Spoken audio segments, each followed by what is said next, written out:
Welcome to another edition of Eric's Quick Reviews. Today I'm reviewing this little cool honey dispenser, and I have the lid off right now because I want to show you. You start by putting honey in the top there, and then this goes down, and you just push it down and then screw it on.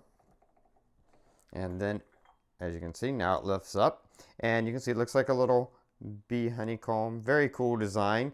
And once the honey's in there, now you just lift this up. Now there is this little cap on, and you can use it with or without the cap, but you take that cap off. Now you're going to press this button, and look at that. The honey comes out.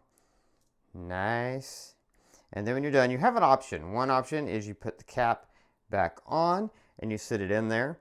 Or if you don't want to do that, you can actually not use the cap, because this would just collect any excess honey down to the bottom there, and then you can just wash this out every once in a while. So you have the option to do with or without the cap. So far we've been using it with the cap, but I'm not sure because that cap, you know, the cap gets honey kind of around the edges and stuff. So I kind of might change to just letting it drip in there and then clean that out once a week.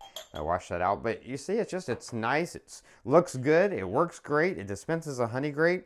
Just way better than using the regular honey jar, because you got to turn it over and wait for the honey to get to slowly go. Whereas this, the honey is always ready to go at the bottom for you, and just dispenses great and works great. So really cool product. Just another great find, and definitely a product that I would recommend.